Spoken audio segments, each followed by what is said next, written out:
ज़वील एहतराम, मशाइख, सादात, हाज़रीन अहले सुन्नत व जमात व ख़ाहरान मिल्लत इस्लामी, अस्सलामु अलैकुम व रहमतुल्लाहि व बरकातुहू।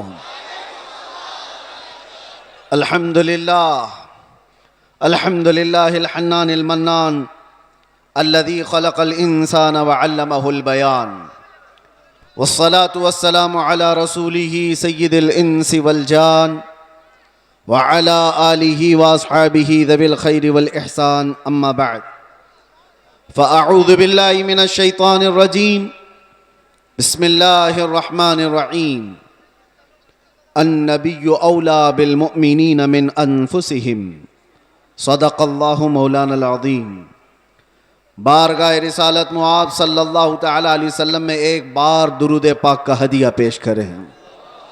अल्लाहुम्मा सल्लि अला सय्यिदिना मुहम्मदिन मअदनिल जूदि वल करम व आलिही व अस्हाबिहिल किराम व इब्निहिल करीम व बारिक व सल्लिम सलातन दाइमतन सरमदन अबदा।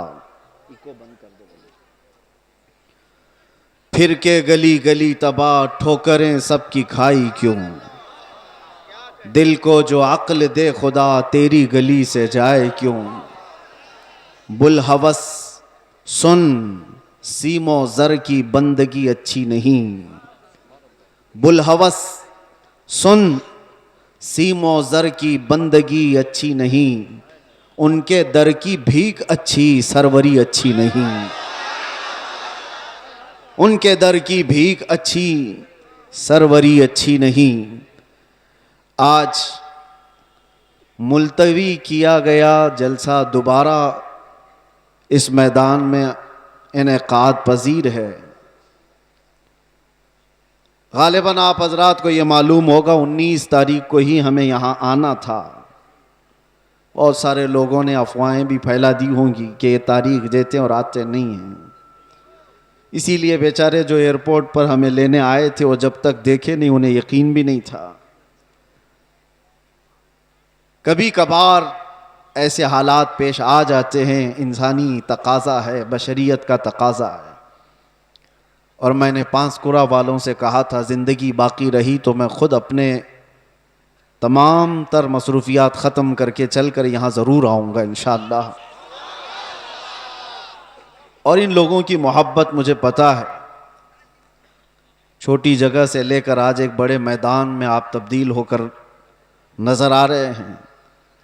लेकिन मुझे बताओ, एक जलसा कैंसिल हुआ था इससे कबल, कैंसिल तो नहीं, मैं नहीं आ पाया था, लेकिन दोबारा सिर्फ तकरीबन 20 दिनों के बाद वापस यहाँ पर रखा गया है। क्या इसमें किसी चीज़ की कोई कमी आपको महसूस हो रही है? नहीं होगी और इंशाअल्लाह नहीं होगी। बल्कि मैं तो ये समझता हूं कि रोज भी हम मेरे मुस्तफ़ा की बात करें तो कोई कमी नहीं आएगी। ये दीवानों का हुजूम पैसों के लिए थोड़ी ना आता है। वो नेताओं का जलसा नहीं है। ये 500 के नोटों पर जमा कर लिया जाए। ये वो मजमा है जो रात के 12 बजे भी अपनी गर्दनें हुजूर के लिए देने को तैयार है। ये नबी पाक सल्लल्लाहु अलैहि वसल्लम के आशिकों का हुजूम है, जिसके लिए हर वक्त बराबर का होता है। हर वक्त बराबर का होता है। लोग मुझसे अक्सर ये कहा करते हैं कि रात के 12 बज गए पब्लिक ख़त्म हो जाएगी, 2 बज गए पब्लिक ख़त्म हो जाएगी। लेकिन हमने देखा जिस वक्त जाते हैं सब भरा मजमा इसी तरह है। मेरे अजीज़ों, ये मुझे नहीं, ये मेरे मुस्तफ़ा को सुनने के लिए आते हैं। ये नबी पाक सल्लल्लाहु तआला अलैहि वसल्लम की मोहब्बत की बरकत है। और अल्लाह तबारक व तआला जब चाहता है हुजूम के दिलों को एक तरफ मुतवज्जे फरमाता है। रब तबारक व तआला की नेमतों में से है। और एक बात मैं आपको बता दूं, बहुत देर से आपके इस मिंबर पर बैठे थे तो हम देख रहे हैं कुछ चीज़ें हमें नज़र आई, उस पर मैं आपको अर्ज़ करता हूँ। लोग ये कहते हैं कि इतनी सारी चीज़ें आपने देखी, मुसीबतें, फिर भी उसी तरह से बोलते हो, फिर वही अंदाज के साथ चलते हो। डरना तो चाहिए कि हालात कैसे हैं। सारे हालात को देखो और फिर डर करके आप अपने एतबार से मसलहत का रास्ता इख्तियार करो। मेरे अजीज़ों, मसलहत और हिकमत किसको कहते हैं? अगर नबी पाक सल्लल्लाहु ताला अलैहि वसल्लम की इज्जत पर बात करने को, खामोशी इख्तियार करने को मसलहत और हिकमत कहते हैं, तो ऐसी मसलहतों को हम लात मारते हैं। यही मसलहत नहीं है, इसको बुज़दिली कहा जाता है, मुदाहनत कहा जाता है, नफ्स परस्ती कहा जाता है। और अगर दुनिया इसको जुर्म कहती है तो ये जुर्म हम हर बार करेंगे, 100 बार करेंगे। अपने मुस्तफ़ा करीम सल्लल्लाहु ताला अलैहि वसल्लम से मोहब्बत का इजहार जुर्म अगर किसी को लगता है तो ये जुर्म तो हम शौक से करेंगे। ये किसी को लगता हो तो, वैसे तो हकीकत में जुर्म है। लेकिन दुनिया ने आज देखा है कुछ वो लोग भी हैं जिनको आज ऐसे कीड़े काटे हुए हैं कि हम अपने नबी से मोहब्बत का इजहार करें तो भी जुर्म लगता है। अगर उनको ये जुर्म ना लगता तो आई लव मोहम्मद कहने पर किसी को केस नहीं करते। जुर्म तुम्हें लगता है, तुमने तो शायद 4-5 लोगों को ये कहते हुए सुना होगा, बंद कर दिया होगा, मजमे में आओ, हर बच्चा यही कह रहा होगा, बल्कि मौत तक तो हम यही कहते रहेंगे, ये हमारा ईमान है। मैं जो बात कह रहा था वो ये कि ये सारे हालात हो जाने के बाद भी मुसलमान फिर उसी अंदाज से क्यों चलता है? हुजूर पाक सल्लल्लाहु ताला अलैहि वसल्लम की मोहब्बत की बातें उसी अंदाज से क्यों करता रहता है? इसके सामने किसी को मार दिया जाता है, देख के सहमता क्यों नहीं? किसी की मॉब लिंचिंग हो जाती है, उसके बाद डरता क्यों नहीं? ये डराने वाला सिलसिला 1400 साल से देखते आ रहे हैं। कई चंगेज आए, कई हलाकू आए और हमारे पूरे मोहल्ले खाक में बदल दिए गए, खून से तितर बितर हो गए। लेकिन जोश जो रूहानी है वो उसी अंदाज से बाकी रहा। उसकी वजह क्या है जानते हो? वही मैं कहने जा रहा हूं। हम यहां बैठे हुए थे, छोटे छोटे पतंगे आ रहे हैं और गिर रहे हैं। किसके पास आते हैं ये छोटे छोटे कीड़े लाइट के अतराफ जो घूमते रहते हैं, इनको क्या कहते हैं आपको पता है? इनको परवाना कहते हैं। इनको परवाना कहते हैं। ये लाइट के इर्द गिर्द आते हैं, घूमते हैं, अपनी जान दे देते हैं। जबकि इन कीड़ों को, इन पतंगों को मालूम है कि अंजाम क्या है। अपने भाई को मरता हुआ भी देखते हैं। कितने कीड़े तो इनके पहले मर चुके होते, फिर भी ये घूम रहे होते हैं। वजह यह है कि परवाना शमा के गिर्द घूमने के लिए ही पैदा हुआ है और हम परवाना मोहम्मद हैं। एक के मर जाने के बाद हमारा खामोश होना मिजाज है ही नहीं। हम आए यहां हैं मोहम्मद अरबी पर मरने के लिए। इसीलिए तो हमारे बुजुर्गों ने हमें यह सिखाया है, या रसूल अल्लाह तू शम्मे रिसालत है, आलम तेरा परवाना, तू माह नबूवत है, ए जलवे जाना ना। पीते हैं तेरे दर का, खाते हैं तेरे दर का, दाना पानी है तेरा पानी, दाना है तेरा दाना। ये एक जान क्या है अगर हो करोड़ों, तेरे नाम पे सबको वारा करूं मैं, करूं तेरे नाम पे जा फिदा। न बस एक जा दो जहां फिदा, अरे 2 जहां से भी नहीं जी भरा, करूं क्या करोड़ों जहां नहीं। लिहाजा ये चीज खत्म होने वाली नहीं है। इसीलिए शायर ने बहुत पहले ये कहा था कि लोगों ने ये दुनिया में देखा है, सबसे अजीम हस्ती मेरे मुस्तफ़ा करीम सल्लल्लाहु अलैहि वसल्लम के खानदान की, खानदान मुस्तफ़ा का चश्मो चिराग, जो करबला में प्यासा शहीद किया गया, बच्चों समेत कत्ल कर दिया गया। उस हुसैन आजम का उस वक्त जो मकाम था, उनके मकाम को कोई नहीं पहुंच सकता था। उस अजीम हस्ती को शहीद करके क्या इस दीन के धारे को रोक दिया गया? क्या दीन इस्लाम का धारा रुक गया, खत्म हो गया? नहीं हुआ। उसके बाद बहुत सारी अजीम हस्तियां आईं जो राह खुदा में शहीद होती चली गईं। हिंदुस्तान की सरजमीन भी इससे लाल हुई है।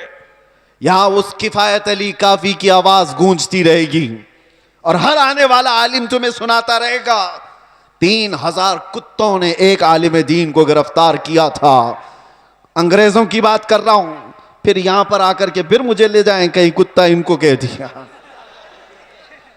जो जिसको समझे, जो जिसको समझे। अंग्रेजों को तो कह सकते हैं ना। जिसके अंदर मेरे अजीजों ये बुज़दिली की कैफियत थी और किफायत अली काफी को गिरफ्तार करके सूली पर चढ़ाया गया था। जुर्म क्या था? इश्क मुस्तफ़ा में बोलता था, मोहम्मद अरबी सल्लल्लाहु अलैहि वसल्लम का दीवाना बनाता था लोगों को, और किसी तरह की फसाद, किसी तरह के फितने और फसाद को अपनी जमीन पर बर्दाश्त नहीं कर पाया, तो सूली पर चढ़ा दिया गया एक आलिम दीन को। और आम आलिम दीन नहीं, जिसकी इज्जत, जिसका एहतराम इमाम अहले सुन्नत फाजिल बरेलवी किया करते हो। लेकिन मेरे अजीजों, फांसी पर अंग्रेज चढ़ा रहे थे, मजमा देख रहा था, तब भी किफायत अली काफी के पेशानियों पर कोई शिकन नहीं, कोई फिक्र नहीं, ना जिस्म के अंदर कोई कपकपी, खौफ और हिरास, बल्कि फंदे पर चढ़ने से पहले यूं कहा था, कोई गुल बाकी रहेगा न चमन रह जाएगा, पर रसूलुल्लाह का दीने हसन रह जाएगा।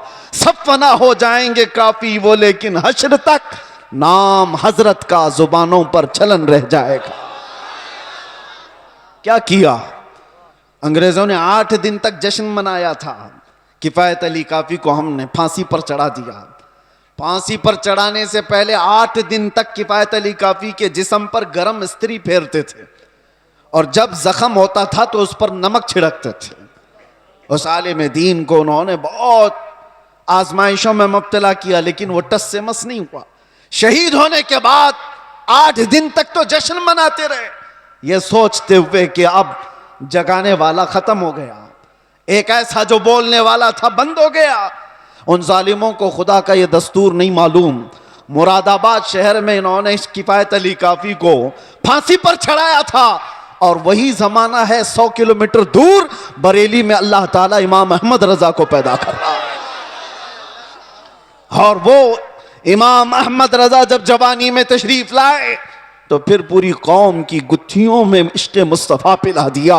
हर जगह से आवाज आने लगी, हर जगह से आवाज आने लगी, सबसे आला वो औला हमारा नबी, सबसे बाला वो बाला हमारा नबी। बच्चे बच्चे की जुबानों पर इश्क़ मुस्तफ़ा सल्लल्लाहु ताला अलैहि वसल्लम की सदाएं गूंजने लगी। मैं मिसाल इसलिए अर्ज कर रहा हूं, सारे मिलकर के इन चिरागों को बंद करने की कोशिश करते रहेंगे तब भी यह मुमकिन नहीं। मेरा रब कुरान में फरमाता है, ये अपने मुंह के फूकों से अल्लाह के चिराग को बुझाना चाहते हैं, और अल्लाह सुबह क़यामत तक अपने चिराग को रोशन रखेगा। एक तुम बंद करोगे, रब ताला दूसरा पैदा फरमाएगा, दूसरा पैदा होगा। इसलिए हमें अपनी फिक्र नहीं है, हमने जो जीना था वो जी लिया है। मगर ऐ मुसलमानों, आपसे मैं ये गुजारिश करूंगा, इस जमाने में तुम्हारे लिए सबसे बड़ी दौलत, जिसका हर डाकू इंतजार में है लूटने के लिए, हर चोर तुम्हारे पीछे है छीनने के लिए, वो दौलत तुम्हारी टोपी, तुम्हारी दाढ़ी, तुम्हारे कुर्ते, तुम्हारे जुब्बे, तुम्हारे घर गाड़ी बंगले नहीं है। आला हजरत को सुनो, कहते हैं आंख से काजल साफ चुरा ले, यहां वो चोर बला के हैं, तेरी गठरी ताकी है और तूने नींद निकाली है। कौन सी चीज है जिसके सब चोर दुश्मन अतराफ में हैं? कौन सी चीज छीनना चाहते हैं? 100 साल पहले इकबाल ने भी इसका इशारा करके कहा था। अंग्रेज ये कहते थे, ये फाका कश मौत से डरता नहीं जरा। सबको पता है ये मौत से डरने वाली कौम है ही नहीं। हमारे कंधे पर कफन हुआ करता है। डर उसको हो जिसे लगे कि मौत के बाद अंधेरा अंधेरा अंधेरा। डर उस कौम को क्या लगे, इधर आंखें बंद हो उधर मुस्तफा का दीदार हो, उसे डर नहीं। दुनिया ये जानती है। तो अंग्रेज क्या कहते थे, ये फाका कश, भूखा रहता है, प्यासा रहता है, मौत से डरता नहीं जरा। कौन सी चीज है इसको जो निडर बनाई हुई है? कौन सी चीज है जो इसको बेखौफ बनाई हुई है? इकबाल कहते हैं, रूह मोहम्मदी इसके बदन से निकाल दो। वही कहता था अंग्रेज, रूह मोहम्मदी इसके बदन से निकाल दो। और आला हजरत भी वही कहते हैं, आंख से काजल साफ चुरा ले। आंख से काजल चुराने का मतलब क्या है? अरे ये डब्बी वाला काजल नहीं, एक मोमिन की आंख का काजल इश्क मुस्तफा हुआ करता है। मोहब्बत मुस्तफा अगर तुम्हारे पास है तो तुम्हारी आंखों का काजल है। और इसी के चोर अतराफ में घूम रहे हैं, इसी के चोर, इसी के डाकू। अब तो जमाना ऐसा आएगा कि लोग मुदाहनत पसंद ऐसे होंगे, मियाँ क्या जरूरत है ऐसी बातें करने की, क्या जरूरत है? याद रखना, ये तमाम मसलहत पसंदी को मैंने दूसरे मुल्कों में देखा है। सऊदी अरब के कई ऐसे इलाके जिन्होंने अपने बच्चों को मॉडर्नाइज करने के लिए ऑस्ट्रेलिया में, अमेरिका में बचपन से पढ़ाया, और वो बच्चे जहां से इस्लाम फैला है वापस आए हैं तो पूछते हैं हु इज द मोहम्मद किसका नाम है, कौन है? मुआज़ल्लाह रब्बिल आलमीन। अगर इसी अंदाज से जिंदगी जीने का सलीका रहा तो बच्चे यही सब चीजें सवाल करेंगे। इसीलिए मेरे मुस्तफा करीम सल्लल्लाहु अलैहि वसल्लम ने फरमाया था, अल्लिमू औलादकुम सलास खिसालिन, अपनी औलाद को 3 चीजों सिखा करके जाना। हुब्ब नबीकुम, सबसे पहली चीज अपने नबी की मोहब्बत सिखाओ, और दूसरे नंबर पर मेरे आका फरमाते हैं वह हुब्ब अहली बैतिही, हुजूर के अहले बैत की मोहब्बत सिखाओ, वह तिलावत अल कुरान अल करीम, तीसरी चीज ये कि हर बच्चे को कुरान की तिलावत सिखा के जाओ। एक बाप की तरफ से अपने बच्चे को दिया गए ये 3 चीजें दुनिया की सबसे बड़ी नेमत है, सबसे बड़ा तोहफा है, सबसे बड़ा हदिया है। इसीलिए मेरे अजीजों, बार बार हम हर स्टेज से ये अलल ऐलान तुम्हें पुकार पुकार कर कहते हैं, हुजूर पाक सल्लल्लाहु ताला अलैहि वसल्लम के नाम पर कोई समझौता ना करो, कोई मसलहत पसंदी ना करो, कोई दबाव, कोई समझौता नहीं।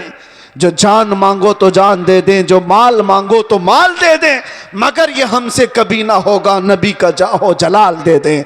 जब तक ये सिफत तुम्हारे अंदर बाकी रहेगी, इंशाअल्लाह कोई कौम तुमको सफ़ह हस्ती से मुकम्मल मिटा ना सकेगी, नहीं होगा।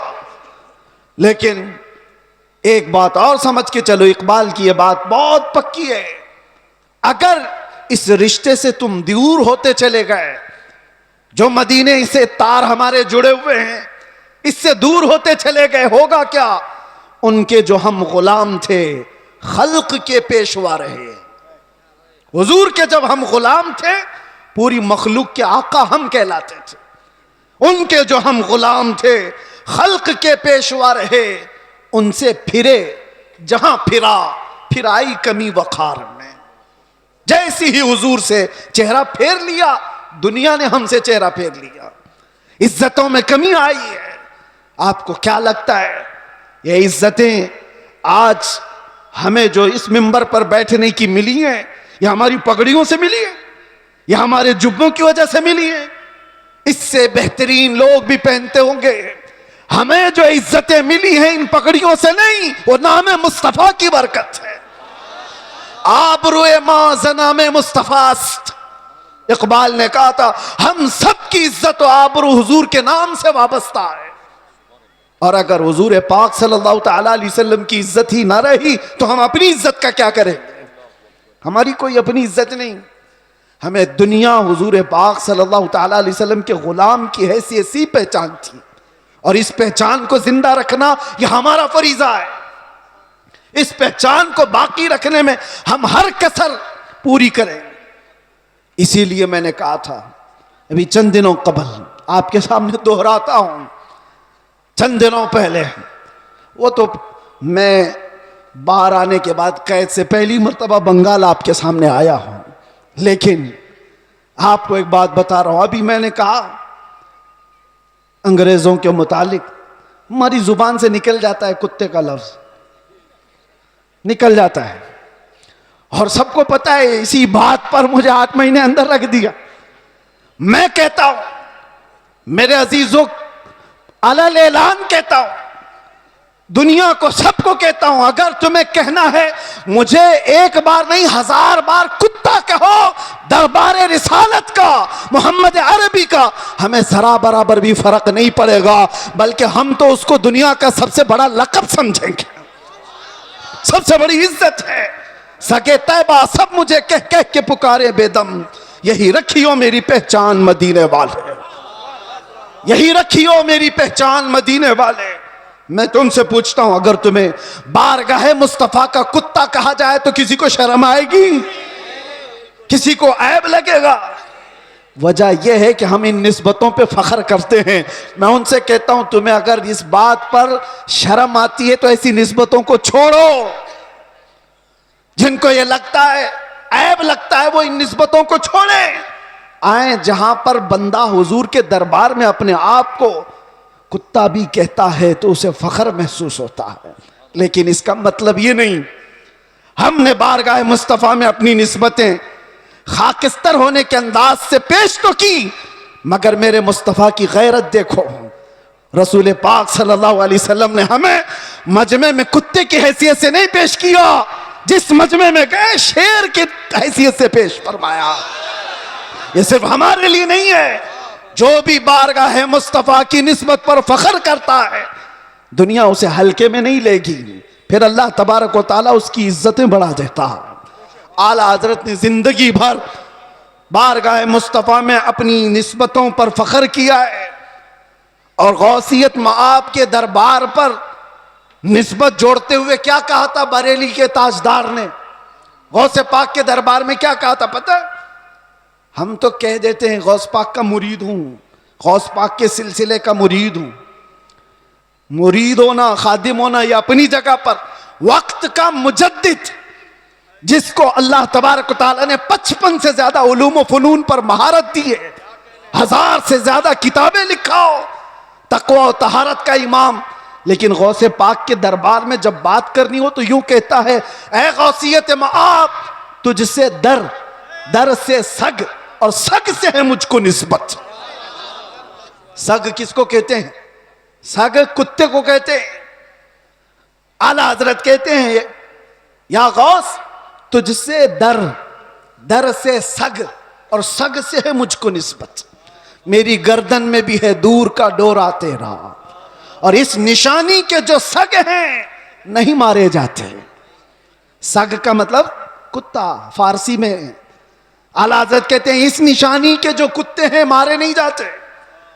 हश्र तक मेरे गले में रहे पट्टा तेरा, जिसके पास भी ये निस्बत मौजूद है वो मारे नहीं जाते, पकड़े नहीं जाते। म्यूनिसिपैलिटी बेल्ट वाले कुत्ते को नहीं उठाती है। हाँ, इंजेक्शन उसको मारा जाता है जो आवारा है, दूसरों को काट खाने दौड़ता है। लेकिन जिस कुत्ते के गले में पट्टा होता है उसे छोड़ दिया जाता है। वो निशानी है कि इसका कोई मालिक है, ये किसी का पाला हुआ है। इसीलिए आवारा मत रहो, उन निस्बतों पर फख्र करो कि दुनिया देखकर ही कहे ये मदीने वाला। इसे ना छेड़ो, ये दरबारे रिसालत में बिका हुआ है, इसे ना छेड़ो। कई ऐसे मामलात थे